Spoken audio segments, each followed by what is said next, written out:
महाकुंभ का मेला अपनी विशालता और आध्यात्मिक महत्व के लिए प्रसिद्ध है। लाखों श्रद्धालु यहाँ अपने पाप धोने और मोक्ष की कामना के साथ आते हैं, परंतु इस बार मेला एक अजीब और रहस्यमयी घटना का केंद्र बन गया। साधु, सन्यासियों और तांत्रिकों से भरा यह मेला अचानक चर्चा में आ गया जब पुलिस ने एक अघोरी साधु को हिरासत में लिया। साधु के पास से जब्त सामान ने सबको चौंका दिया। उस साधु की रहस्यमयी उपस्थिति ने लोगों का ध्यान आकर्षित कर रखा था। उसकी आंखों में एक गहरी चमक थी और चेहरा हमेशा ढका रहता था। उसके पास जो सामान था वह किसी साधारण व्यक्ति की समझ से परे था। एक दिन मेला क्षेत्र में गश्त लगाते हुए पुलिस को सूचना मिली कि एक साधु संदिग्ध गतिविधियों में लिप्त है। वह मेला क्षेत्र के एकांत कोने में, जहां आम श्रद्धालु भी कम जाते थे, गहरे ध्यान में बैठा हुआ था। उसके चारों ओर अजीबोगरीब आकृतियां मिट्टी पर उकेरी गई थीं। कुछ दियों में जलती हुई काली लौ और धुएं में मिलती जड़ी बूटियों की गंध से पूरा क्षेत्र रहस्यमय हो गया था। पुलिस ने साधु की इस असामान्य स्थिति को देखकर वहां तुरंत पहुंचने का फैसला किया। कहानी में आगे बढ़ने से पहले अगर आप भी भगवान को मानते हैं तो वीडियो को लाइक करके कमेंट बॉक्स में हर हर महादेव जरूर लिखिए। साधु गहरे स्वर में कुछ मंत्र पढ़ रहा था। उसकी आवाज इतनी गूंजदार और विचित्र थी कि वहां पहुंचते ही पुलिस वालों को असहजता महसूस होने लगी। जैसे ही पुलिस ने उसे रोका, उसने अपनी गहरी और चमकदार आंखें खोलीं। साधु की उपस्थिति में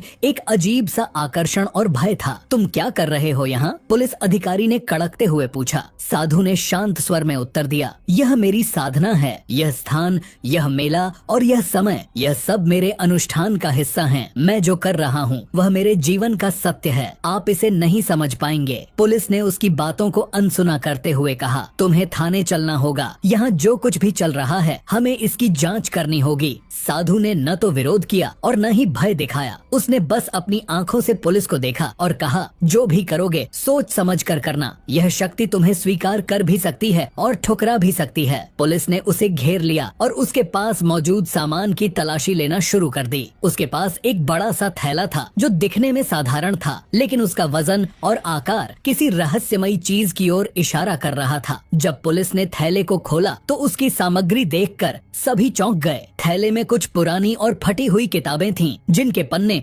रहस्यमय चित्रों और अज्ञात भाषाओं के शब्दों से भरे हुए थे। वहाँ एक शीशे की छोटी सी बोतल थी जिसमें गहरे रंग का तरल भरा हुआ था। इसके अलावा थैले में एक सिलाई से पूरी तरह बंद किया हुआ छोटा पैकेट था। यह क्या है? एक पुलिस अधिकारी ने पैकेट को हाथ में उठाते हुए पूछा। साधु ने धीरे से कहा, यह मेरा सबसे कीमती सामान है, इसे मत छूना। यह वह शक्ति है जो मेरे गुरु ने मुझे सौंपी है। पुलिस ने उसकी चेतावनी को अनदेखा करते हुए पैकेट को खोल दिया। पैकेट के भीतर से एक सुनहरे धागे में बंधा हुआ छोटा सा लॉकेट निकला। यह लॉकेट साधारण नहीं था। इसके ऊपर बने हुए चिन्ह किसी प्राचीन तांत्रिक ग्रंथ के प्रतीत हो रहे थे। यह किस प्रकार का लॉकेट है? पुलिस अधिकारी ने पूछा। साधु ने अपनी आंखें बंद कर लीं और गहरी सांस लेते हुए बोला, यह मेरे गुरु द्वारा दिया गया दिव्य लॉकेट है। इसके भीतर एक शक्ति समाई हुई है जो सृष्टि के नियमों से परे है। इसे छूने का मतलब है इसे जागृत करना, और जो इसे जागृत करता है वह इसके परिणामों को भोगने के लिए बाध्य होता है। जैसे ही पुलिस अधिकारी ने लॉकेट को अपनी हथेली में कसकर पकड़ा, अचानक वातावरण में बदलाव आने लगा।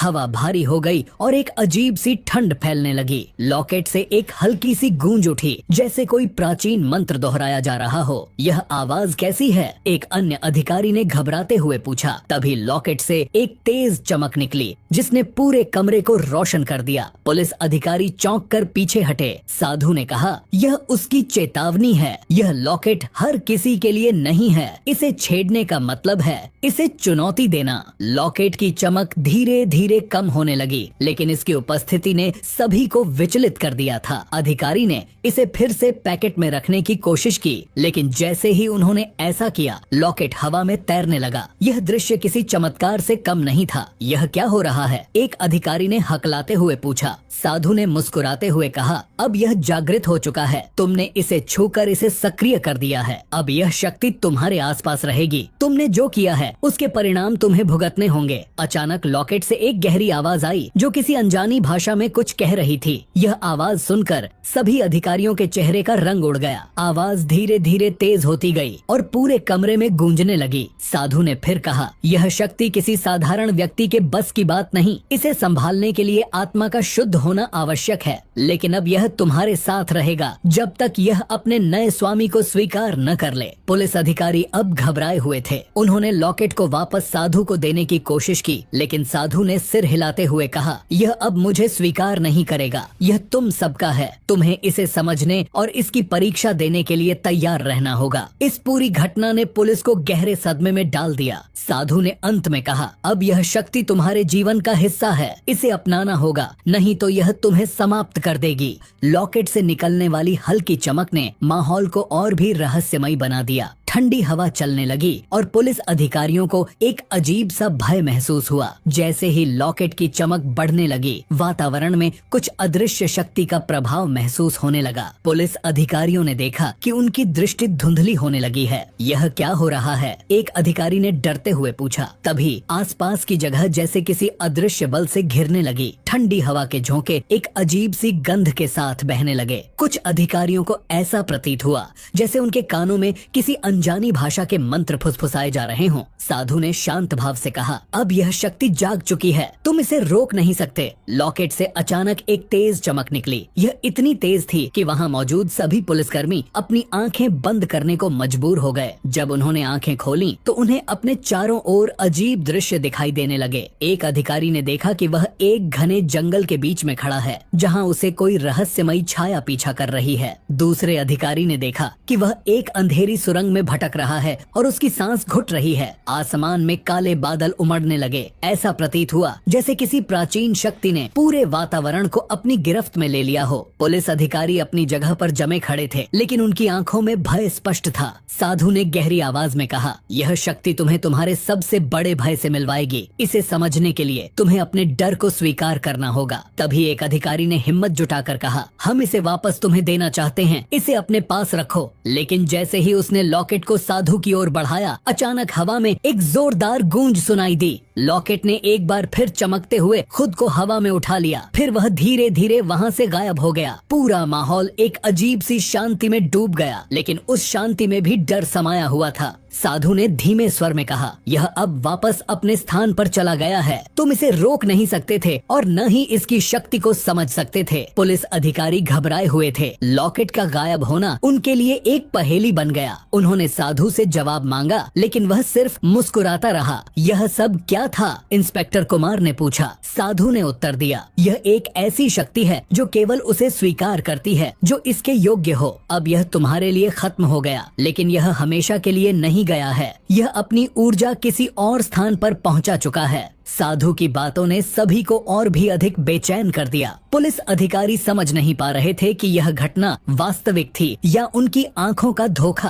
पुलिस अधिकारी अभी भी साधु की ओर प्रश्नवाचक दृष्टि से देख रहे थे। तभी साधु ने गंभीर स्वर में कहा, तुम सब अब उस दुनिया का हिस्सा बन चुके हो जिसे समझना हर किसी के बस की बात नहीं। यह शक्ति अब तुम्हारे भीतर है, लेकिन अगर तुम इसे पूरी तरह जानना चाहते हो तो तुम्हें मेरे साथ चलना होगा। कहाँ? इंस्पेक्टर कुमार ने साहस जुटाते हुए पूछा। साधु ने अपनी चमकती आंखों से उनकी ओर देखा और बोला, उस स्थान पर जहाँ यह शक्ति जन्म लेती है। लेकिन ध्यान रहे, यह यात्रा साधारण नहीं होगी। तुम में से कोई भी वहाँ से पहले जैसा लौटकर नहीं आएगा। एक अन्य अधिकारी ने डरते हुए कहा, अगर हम मना कर दें तो क्या होगा? साधु मुस्कुराया और बोला, तब यह शक्ति तुम्हें खुद खींच लेगी, लेकिन उस समय तुम्हारे पास कोई विकल्प नहीं होगा। बेहतर होगा कि तुम अपनी मर्जी से इसे समझने की कोशिश करो। पुलिस अधिकारियों में दुविधा थी। साधु के शब्दों में एक गहराई और अज्ञात डर समाया हुआ था। अंततः इंस्पेक्टर कुमार ने निर्णय लिया, हम तुम्हारे साथ चलेंगे। यह जानना जरूरी है कि हम किस चीज का सामना कर रहे हैं। अगर यह सचमुच खतरनाक है तो हमें इसे रोकना होगा।